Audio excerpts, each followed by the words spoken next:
Muy bien. Entonces, el segundo tema que se me pidió es sobre el síndrome de obstructivo bronquial.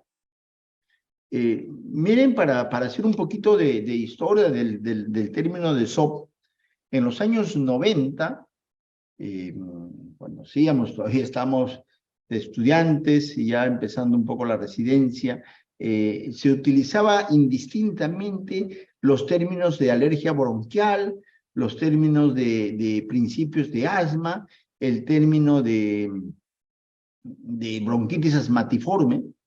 Entonces, había así estos diagnósticos en muchos hospitales a nivel del país.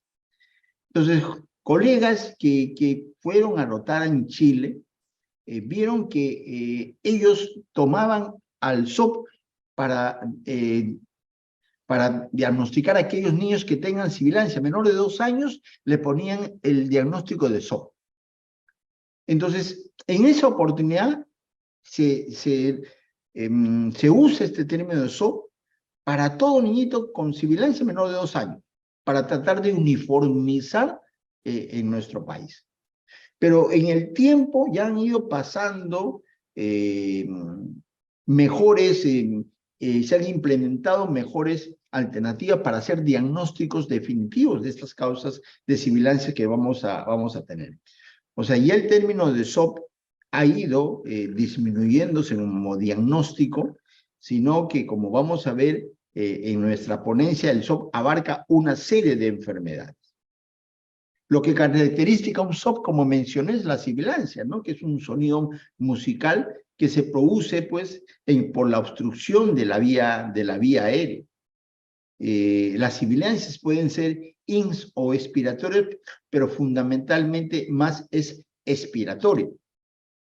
Y a veces hay confusión entre sibilancia y estridor, que es algo importante de señalar.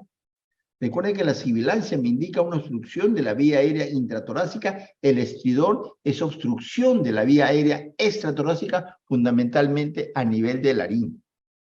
El estridor usualmente es inspiratorio, la sibilancia es usualmente expiratorio. ¿Por qué es importante conocer este SOP? Porque es bastante frecuente. Cada uno de aquí presentes estoy seguro que ha visto algún paciente con sibilancia, porque 1 de cada 3 niños por lo menos experimenta un episodio de sibilancia antes de la edad de los 3 años. La sibilancia puede ser un proceso benigno autolimitado, ¿no? O puede ser la presentación de una enfermedad respiratoria significativa. Si yo tengo sibilancias recurrentes, probablemente el diagnóstico que se aproxima más es asma bronquial. Pero hay un sinnúmero de enfermedades que pueden producir el síndrome de obstrucción bronquial o sibilancias. Para ello hay que recordar que hay que hacer la historia clínica y el examen físico completo. En caso de sibilancia siempre hay que tener detalles de todo la enfermedad y hacer todos los antecedentes posibles para tratar de orientarnos cuál es la causa de ese síndrome de obstrucción bronquial. Como ya les he dicho, en los años 90 se usaba mucho el término SOP como diagnóstico de las epicrisis, etc. Pero en la actualidad ya debemos ponerle ese nombre, apellido a ese SOP que lo vamos a detallar durante la ponencia. Hay que hacer el inicio de las sibilancias, el tiempo, patrón, circunstancias que se relacionan a las infecciones virales o no, qué tipo de inicio tiene, agudo, insidioso, si hay manifestaciones asociadas, la historia familiar, la respuesta a medicación y siempre recordar que no todo lo que silba es asma bronquial. No todo lo que silba es asma bronquial. ¿Cuáles son los mecanismos fisiopatológicos de la sibilancia o del síndrome de obstrucción bronquial? Uno puede tener sibilancia porque hay un problema a nivel intraluminar, puede ser secreciones en la bronquiolitis, cuerpo extraño, descamación celular, también como en bronquiolitis. O puede ser problemas de la pared, inflamación, broncoconstricción o malacias. O problemas extrínsecos, que haya obstrucción de la vía aérea o un edema. Esos son los mecanismos fisiopatológicos de la sibilancia. Recordar que cuando uno habla de sibilancias hay que tener en cuenta determinados tipos de diferencias del tórax, tanto anatómicas funcionales. Recordemos que la vía aérea superior es más corta, estrecha, el tórax en forma redondeada, las costillas horizontales, el diafragma está en forma horizontal y un poco más alto. Y recordar que las fibras musculares oxidativas que son resistentes a la fatiga tienen en menor número los niños, mientras más pequeño, menor número de fibras musculares oxidativas. Y eso hace que condiciones, pues, que se canse, se fatigue mucho más rápidamente el lactante, sobre todo asociada a una infección respiratoria tipo neumonías, broncoespasmos importantes, entre otros. La vía aérea inferior tiene menor diámetro, tiene menor cantidad de cartílago y el 50% de la resistencia está en la vía aérea pequeña. Esto determina estas diferencias entre el lumen y una mayor tendencia a colapsarse durante la expiración. Los lactantes tienen también un mayor número de glándulas secretorias, mucosas, caliciformes, que son datos también que tenemos que tener en cuenta. La fase REM es mucho más prolongada, ¿no? En los niños, en los pequeños, por eso que hay un aumento del trabajo respiratorio, una acentuación de la obstrucción en la noche. Y hay un mayor grado de hiperreactividad bronquial en los lactantes. Estas condiciones determinan que al producirse un mínimo de cuadro inflamatorio en un lactante y el edema y presencia de mucosas hace que desencadene un cuadro obstructivo de intensidad variable. Este es un clásico gráfica que lo hizo Fernando Martínez en el año 1995, el New England Journal of Medicine. Fernando Martínez, un neumólogo pediatra, epidemiólogo chileno que trabaja en Tucson, Arizona, hizo seguimiento de todos los niñitos que nacían. Más o menos un 50% sibilaba, el 50% no sibilaba. Ese 50% que sibilaba, había un 20% que eran sibilantes transitorios, ya vamos a ver las características de ellos. Un 15% eran no asociados a otopía, y por último, el 13.7% eran sibilantes asociados a atopía. Estos pacientes que inicialmente fue publicado en el año 95 hasta los 11 años, han sido seguidos y siempre hay un grupo atópico, de sibilantes atópicos que ha ido aumentando, que después de los 10, 12 años han ido un poco disminuyendo. ¿Cuáles son las características de este grupo de sibilantes precoces transitorios? Que comienzan antes del primer año y se den a los 3 años, ¿no es cierto? Hay una caída. Que las inmunoglobulinas E y pruebas cutáneas son negativas, no hay rasgos ni antecedentes atópicos en la familia. La función pulmonar está disminuida al nacimiento, con valores bajos a los 16 años. Hay un estudio de hiperreactividad bronquial y variabilidad del flujo expiratorio máximo negativo a los 11 años. Y hay factores de riesgo a considerar como tabaquismo materno, prematuridad, convivencia con otros niños, hermanos menores y de la guardería. ¿Qué pasa con los sibilantes persistentes no atópicos?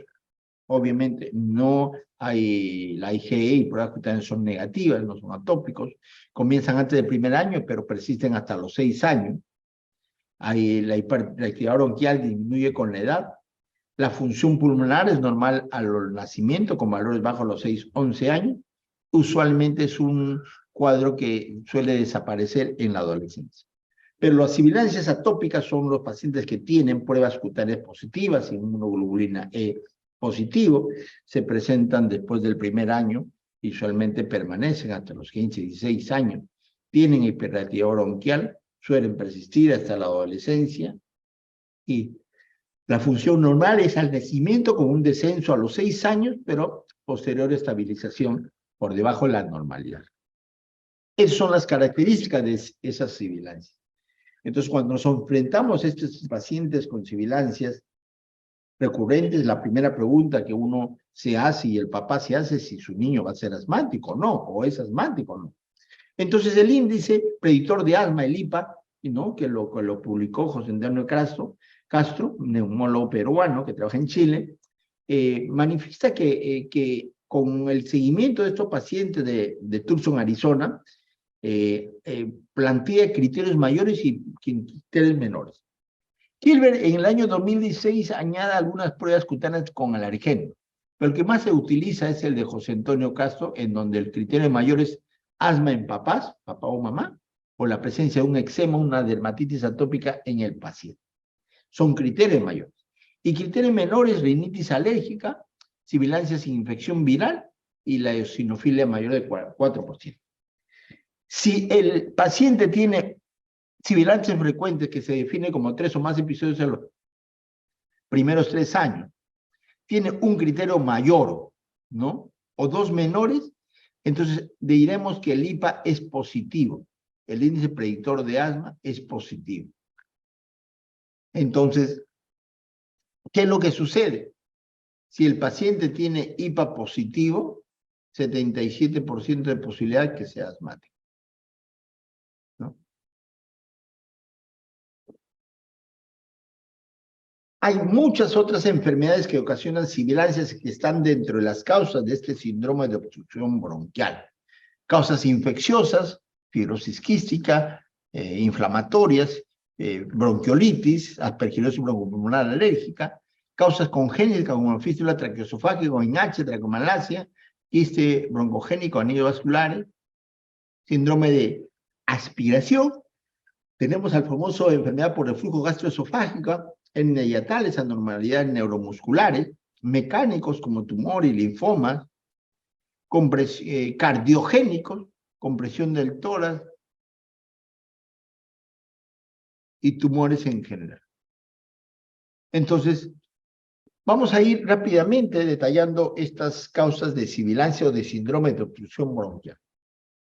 Bronquiolitis, Marconi ya hace bastantes años define al primer episodio de sibilancia con un proceso respiratorio alto previo.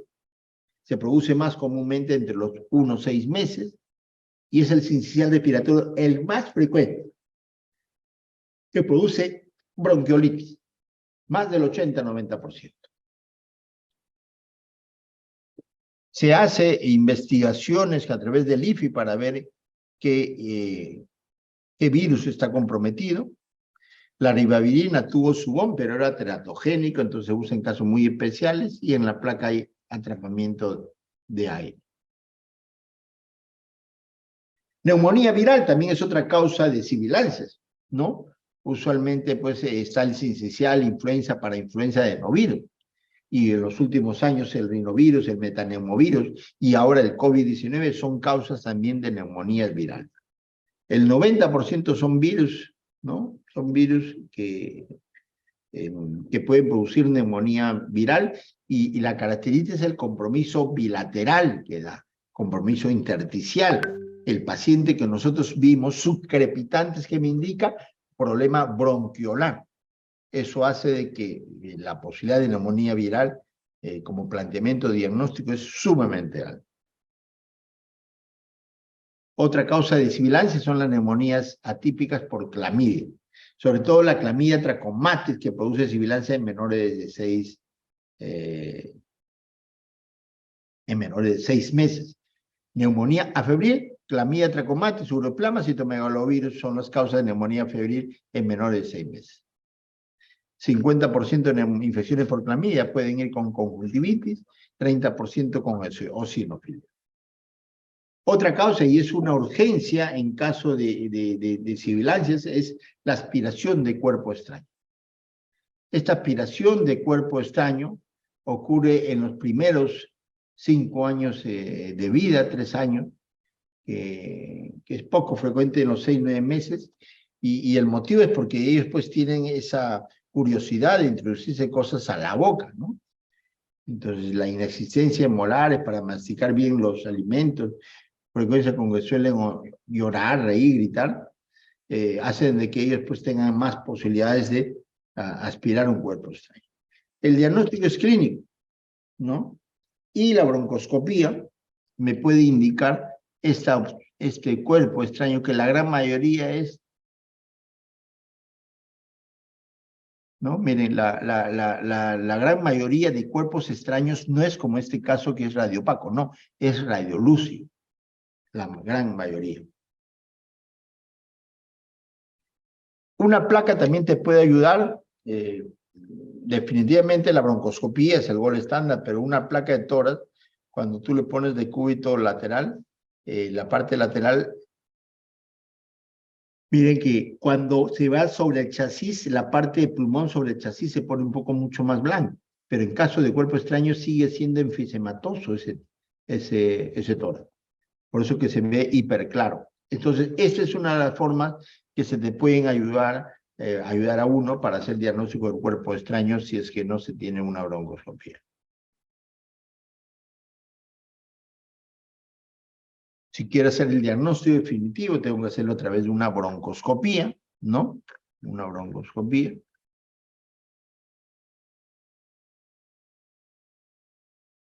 Pasamos a otro tema sumamente importante, que inclusive puede ser causa de iatrogenia.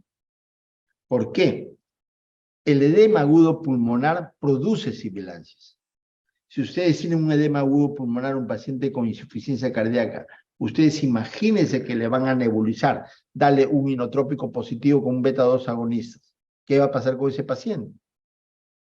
Empujarlo como para que vaya ya a cuidados intensivos. Por eso que hay que hacer bien la historia. El asma cardíaca, el edema agudo pulmonar, la cardiopatía congénita produce sibilancias. Produce sibilancias. Entonces tengan sumo cuidado cuando se enfrenten a sibilancias. Síndromes aspirativos. Tenemos trastorno de devolución con cierta frecuencia. Vemos más pacientes que tengan un problema del tipo neurológico que tienen todavía, no tienen totalmente completo la parte del estudio de devolución. Problemas neurológicos de fondo, parálisis cerebral, muchos de ellos padecen de sibilancias recurrentes por problemas de devolución. Otra causa es la fístula en H, ¿no? La fístula laringotraqueosofágica. Y la más frecuente de entre las causas de síndromes aspirativos es la enfermedad por reflujo gastroesofágico, ¿no? Gastroesofágico. El síndrome aspirativo, enfermedad por reflujo, es la principal causa la principal causa de sibilancia recurrente. El reflujo, recordemos que es fisiológico o patológico. Cuando es patológico, justamente hay sibilancias recurrentes o neumonías aspirativas. También hay llanto incontrolable. Hay que estar ahí. El gol estándar es, obviamente, si yo tengo una posibilidad de hacerle endoscopías o una pHmetría con impedanciometría, podría ayudarnos para hacer el diagnóstico. Usualmente en nuestro hospital, aparte de la historia clínica, podemos hacer endoscopía o gamografía, ¿no? Para ver que se está aspirando o regresando el contenido hacia el pulmón. El síndrome de Sandifere, que muchas veces lo confunden con episodios convulsivos, también es una causa de reflujo patológico. Otra enfermedad que produce sibilancia, que produce síndrome de obstrucción bronquial, la displasia broncopulmonar. ¿Cuándo plantear displasia broncopulmonar? Cuando tienen como antecedente prematuridad, han sido ventilados mecánicamente, han sido administrados surfactantes, y haya dependencia por encima de los 28 días. Entonces el compromiso es bilateral. Bilateral. Y hay inclusive en algunos casos, cuando no se usan surfactantes, hay imágenes quísticas en el pulmón. Tuberculosis pulmonar también es una causa de sibilancia, sobre todo la tuberculosis broncógena o aquella tuberculosis ganglional lóbulo medio que comprime la salida del bronquio tronco izquierdo, pero ahí recuerden que la historia clínica es que te va a orientar a plantear la posibilidad de tuberculosis. Detrás de un tuberculosis siempre hay un contacto de positivo. Fibrosis quística es una entidad que está dentro de las enfermedades que por tamizaje neonatal los hospitales, centros de salud deben hacerse, ¿no? Pero creo que esta es una entidad que, si bien es cierto, es más frecuente en raza caucásica.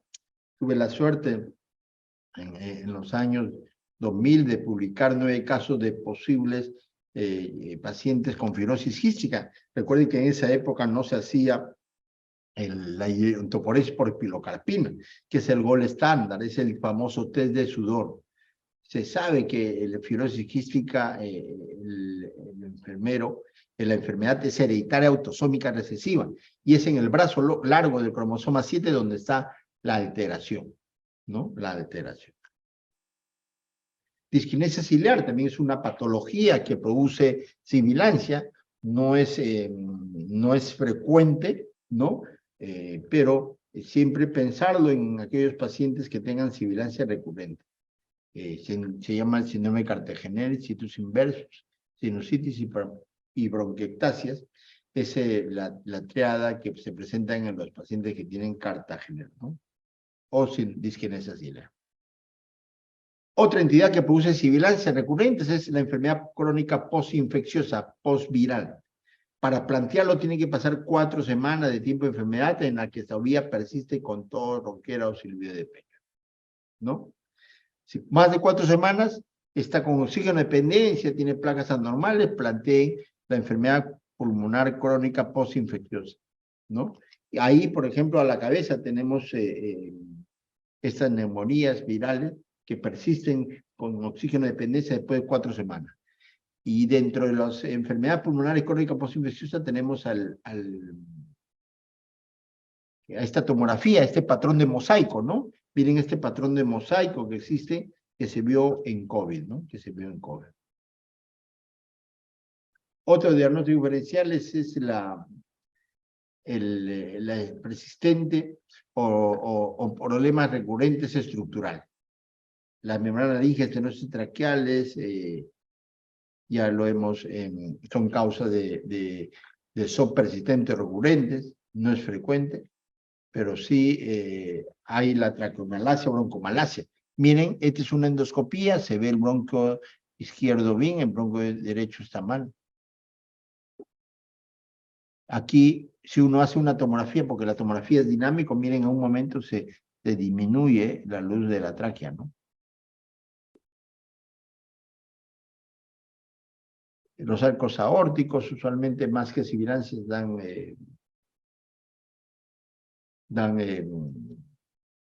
más estridor, más que sibilancias. Los tumores, en este caso secuestro pulmonar por compresión, pueden producir sibilancias localizadas, así como los quistes broncogénicos.